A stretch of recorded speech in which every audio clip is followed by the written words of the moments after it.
What's up guys, it's your favorite Cube Coach. Welcome back to another student before and after video. This one is going to be a really good one. I think you guys are going to enjoy it. Let's go hop in. So welcome back to the channel guys. If you guys are new to Cube Golf Japan, we do a bunch of videos like this every single week. So what you got to go do is hit that little red subscribe button, smash the like button, please leave me a comment, let me know what you think about this client's before and afters, and as always, hit that little bell notification. You guys are going to get notified every single time we drop a video. Let's go hop into the first part.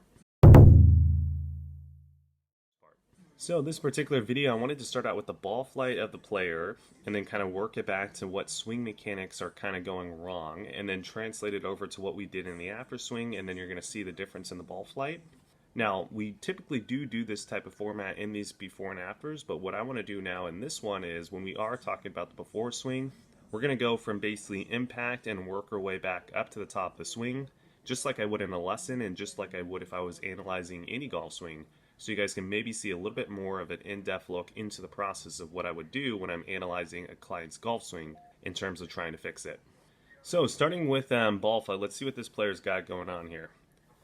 So as we come into impact, let's see where the starting direction of this shot is. We're going to see that the starting direction is definitely left. And because you obviously can't see the whole ball flight, I'll just let you guys in. On TrackMan, it was a low hook. So he had a club path that was roughly right around -6, -7 range, pretty heavily out to in. And he had a face angle of like -10, -11. So he was hitting big snipe hooks. He hit one shot where it was a block out to the right. Or not a block. It was a slice out to the right. But predominantly he was hitting a lot of low hooks to the left. He was aiming heavily right. So when he set up to the ball initially, when he was warming up, I actually had to fix his alignment to get him aimed at the bullseye, but he was actually aiming somewhere over here to hit the bullseye, which I think you could probably tell that that's what he had to do based off just seeing what this current shot did right here. So that being said, what in the golf swing in terms of swing mechanics is causing him to hit that low left hook like he is? So let's start from impact and let's work our way back. So from impact, we can obviously see that yes, the club path is left, face is closed. Now what's causing that? Let's go back to P6. So as we go to P6, we can start seeing really the bulk of the story here, which just means that we can see exactly what's going on. Club head is coming very far from the outside of the hands, right? Very out in. It's also coming from a very steep direction. It's going very downwards towards the golf ball. We can also see that the elbow here is definitely internally rotated as well as a little bit stuck behind the body. So he could be trying to throw the club head out towards the golf ball because that elbow is stuck. That could definitely be a reason why he's trying to do that. But again, you never know, right? That's why you got to ask the client. He could be doing that because he was taught that. You just never know. It's always nice to kind of ask him what they're doing. Now from here, as we go into kind of position 5, we can see that the hand path, yes, is worked pretty far outwards towards the golf ball. We can also see that that elbow is internally rotated. It's behind the body. And we're starting to get a pretty good picture of what this player, or how this player is getting that big pull left shot. And then as we work him up to the top of the swing, and we can really see, I think, where the origins of this is happening is top of swing elbow is retracted behind the body, so it's moved in this fashion here, as well as it's internally rotated. You got a double, let's call it a double negative there. You don't want to be doing that. Also, we have the club head is very far behind the hands, or very far radial deviated, and which is abnormal. Most people who are very heavily radial deviated, like this player, typically have an extended wrist. He has a very flexed wrist, so I'm guessing someone taught him that because that's not really normal. And this could be what would happen. Maybe this old coach saw that he was slicing the golf ball, taught him to flex his wrist, and then he started to hook the golf ball, but never taught the player to get rid of that over the top motion. So typically something that we might see with other instructors, they tend to not get the whole picture. They tend to just try to fix one little thing, and it never really helps out. So that being said, we can really see what's happening with this client, right? Let's go take a look at the after swing, and I'll show you guys in detail how we changed it, and then you'll see the ball flight at the end. Okay, so taking the after swing up to the top. So the first thing you're going to notice, and I'll zoom out a little bit, is you're going to see a much different position of the trail elbow. Okay, so let's go draw another line on this elbow. So as you can see, if we go take a look at the after, yes, there's still a little bit of this elbow behind the line. Obviously, we want a little bit less retracted of that elbow look, but he's doing a pretty good job here and it's in a much better spot. Another thing we're going to see if we erase these lines, if we zoom in on the forearm right here, we're going to see that it doesn't look this way anymore and it looks a lot more this way, which is a good sign. That means that his elbow structure is in a good spot.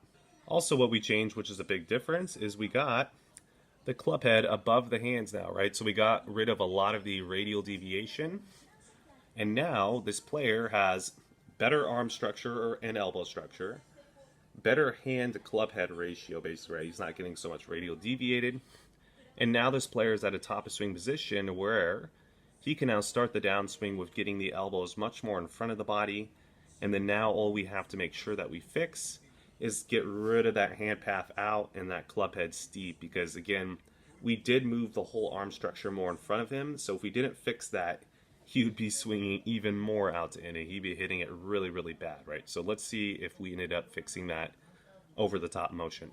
All right, so here's the before. Again, remember, hand path was working out towards the golf ball, club head was steep, or club shaft, excuse me. Now we're seeing that the hands are not moving anywhere near as far out towards the golf ball, and the club shaft is in a much better position. It's not so steep here. It's actually pretty shallow. If anything, maybe too shallow here.